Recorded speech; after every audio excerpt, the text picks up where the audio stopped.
Okay, the moment you have been waiting for. So thank you all for sticking around, and thank you to our next guest, who is so busy right now and was able to come across town just to be with us. I'd like to welcome Senator Ted Cruz. He is the ranking member of the Senate Committee on Commerce, Science, and Transportation, Subcommittee on Aviation Safety, Operations, and Innovation.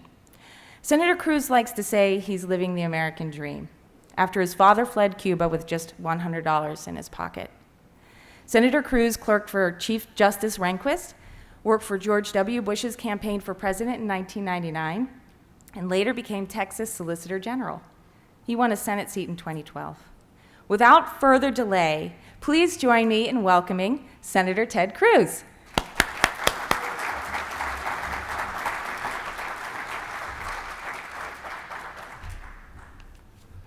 Well, good morning. Thank you, Faye. I appreciate the very kind introduction. It is great to be with you this morning. Welcome to Washington, D.C. Welcome to the Swamp.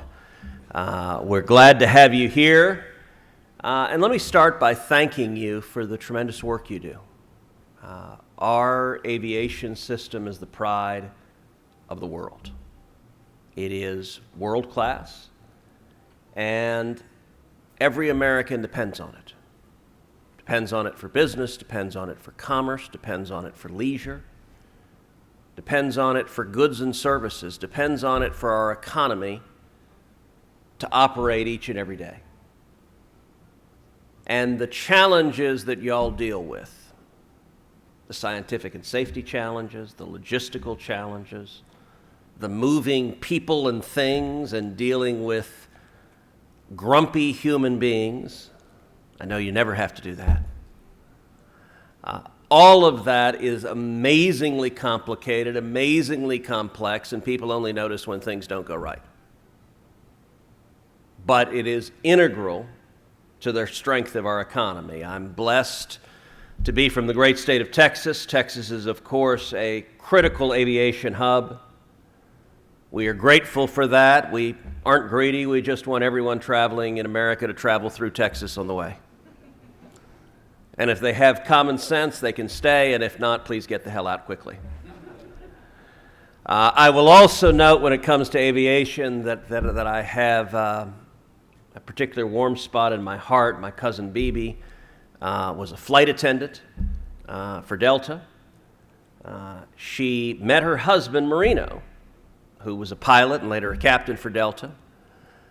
They're both Cuban-American, and my cousin Bibi is this vivacious, fiery Latina. And for about 2 years, her friends were saying, you got to meet Marino. It's this Cuban pilot. And she's like, I don't want to meet no stinking Cuban pilot. Why do I want to meet him? She met him, fell in love. He's incredible. They have 2 beautiful kids. He flew 28 years for Delta. He just retired, took early retirement.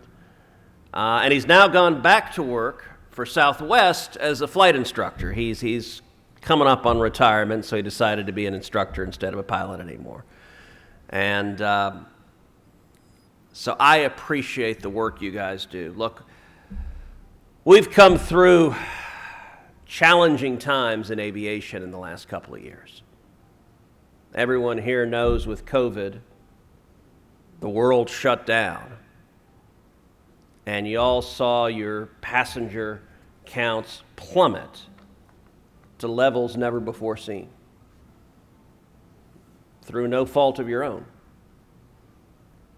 We saw the entire country go through incredibly challenging times. Now, I think we'll look back at many of the policies that were put in place during COVID and wonder what in the hell the politicians who put them in place were thinking. I think the consequences of many of those policies, the forced shutdowns, destroyed small businesses all over the country, destroyed people's lives, destroyed businesses people had spent generations building. And even worse than that, the forced closure of schools. I think historians will look back at this time and wonder what collective psychosis led policymakers to shut down schools for kids, in many instances, not just months, but over a year. We're just now seeing the NAEP, the National Association of Educational Progress scores, coming in. That's the test that's done every year. It's considered the gold standard for where our kids are doing. And fourth graders, we have now learned, had massive drops in both reading and math. The largest drops that have ever been recorded since that test has been conducted. On top of that, the racial gap between black students and white students, and Hispanic students and white students, that racial gap is bigger today than it has ever been, and it grew more in the last year during the shutdown than it's ever grown in a single year. So anyone who says we don't need to look back and say, what in the hell were we thinking, is not taking into account an entire generation of kids that have been badly, badly harmed. And by the way, I will say this is not an aviation issue, but it is an issue near and dear to my heart. This lunacy continues. Right now, here in Washington, D.C., the District of Columbia has imposed a COVID vaccine mandate on the public schools. They've said any child is not allowed to go to school unless he or she has received the COVID vaccine. I'll tell you what the numbers are. In D.C., the kids, 80% of the kids have gotten the vaccine. That means 20% have not. D.C. School Board is saying, let's throw 20% of the kids out of our school system. It's even starker when you examine the racial implications. In D.C. public schools, 60% of the African American kids have received the COVID vaccine. That means 40% have not. The D.C. public schools right now has declared its intention in January to enforce a rule that will throw 40% of the African American school children out of public schools. I got to say, it is difficult for me to think of a policy more unjustifiable than throwing 40% of the black kids out of public schools. And if they actually follow through with it, we know that there'll be 12, 13, 14, 15-year-old kids that are forced to become a dropout.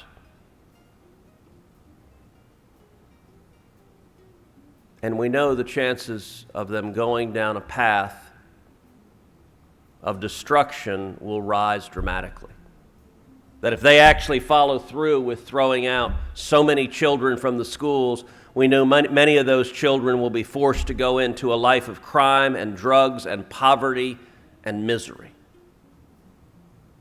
A month ago, I forced a vote on the Senate floor to block this. I'm sorry to say, every Democrat in the Senate voted against it. They all voted in favor of throwing 40% of the black kids out of D.C. public schools.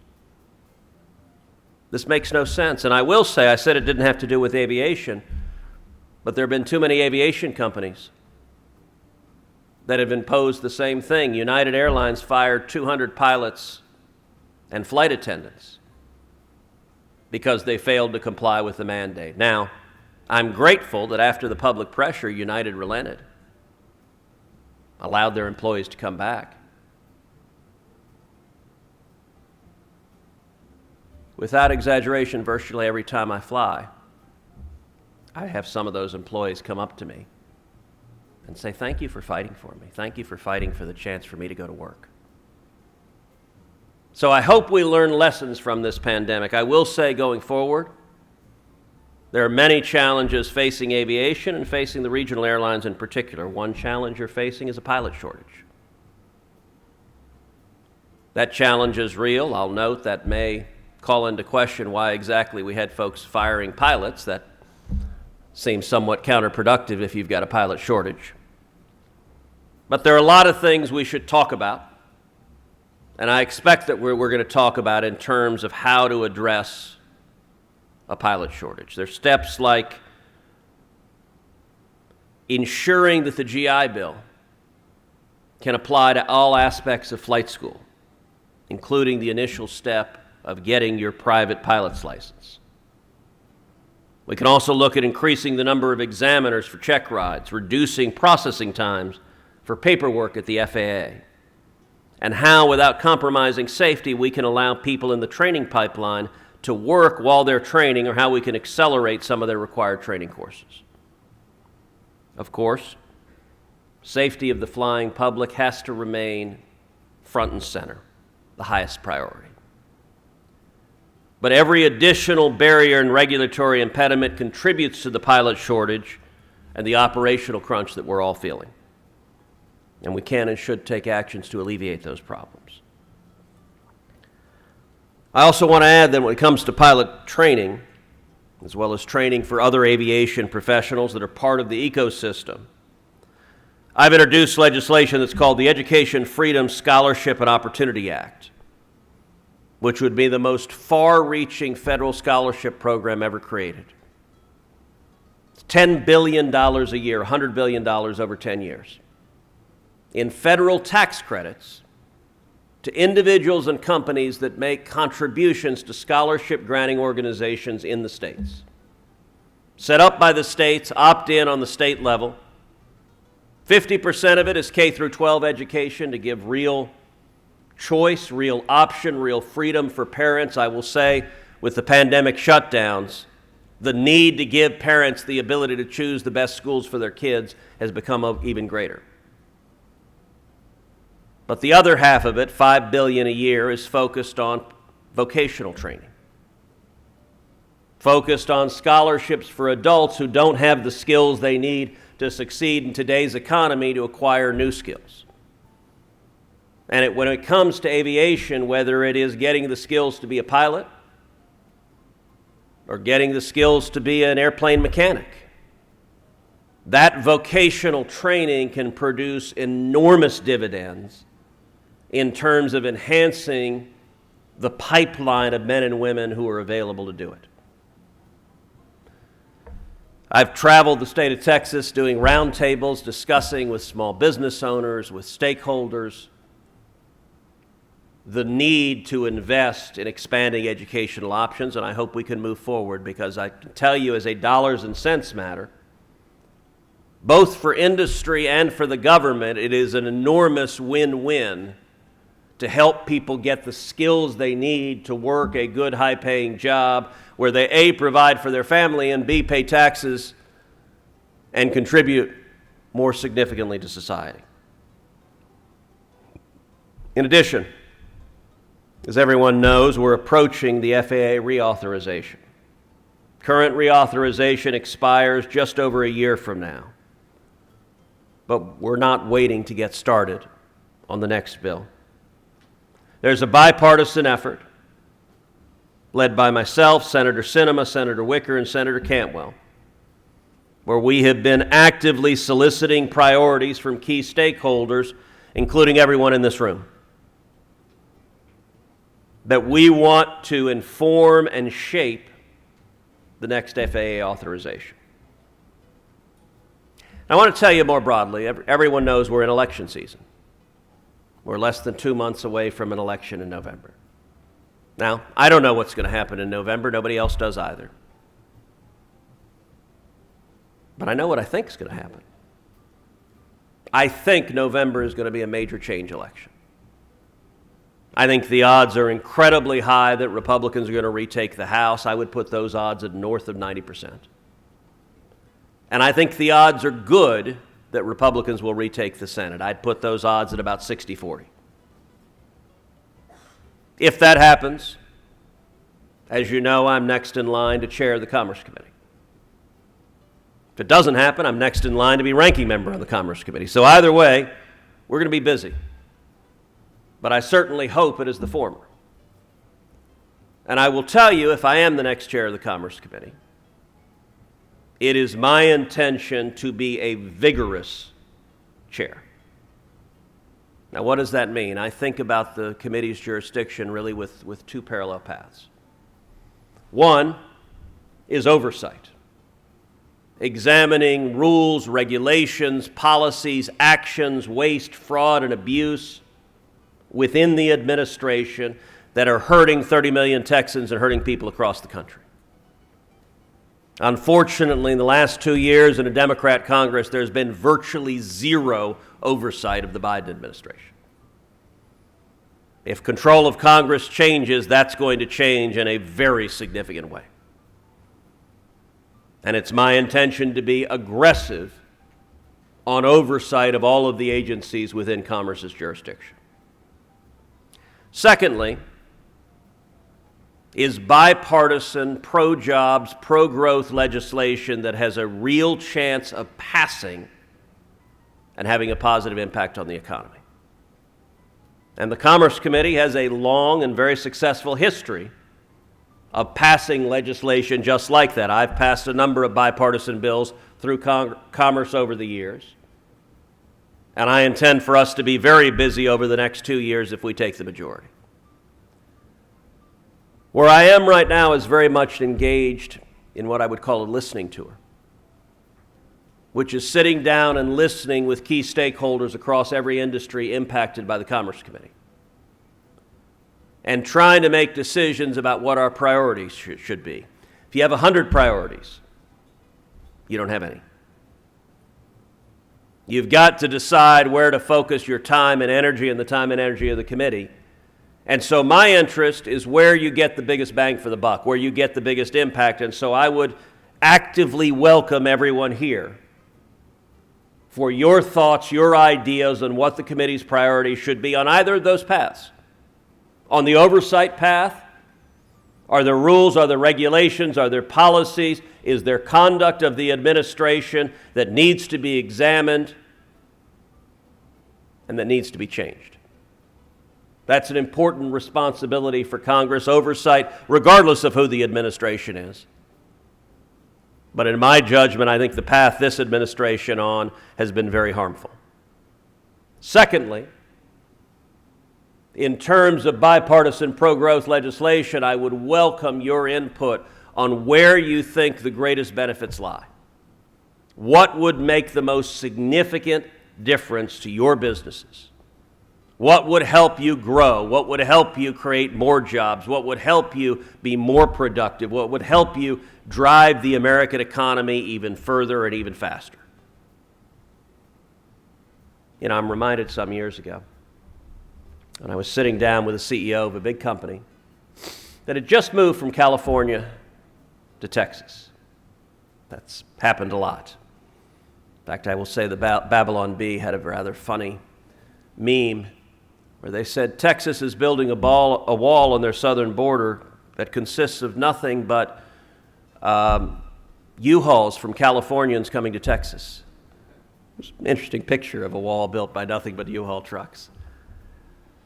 But I'm meeting with this CEO, and we spent, about a half hour, and I was asking, tell me about your business, tell me about the challenges you have, tell me about the government rules, regulations, laws that create a problem, that make it harder for you to succeed in your business, that make it harder for you to generate jobs. And at the end of it, he kind of shook his head, and he said, wow, I've never had friends in the congressional delegation. And I laughed, and I just said, well, welcome to Texas. I said, look, in Texas, we like jobs. It's real simple. My number one priority is jobs, jobs, jobs. We like jobs in Texas. I said, heck, even the Democrats like jobs. They don't know how to get them, but they like them. And the reason that's my priority is that's the top priority of Texans. The reason for over a decade, more than 1,000 people a day have moved to Texas. Why? Because that's where the jobs are. People want to be able to provide for their families. They want to provide for their kids. And government can either help and facilitate that or screw it up badly. And it makes a big difference which it is. So I look forward to continuing to work with everyone in this room. I appreciate the good work you're doing. Thank you for the good work you're doing. And it's great to be with you this morning.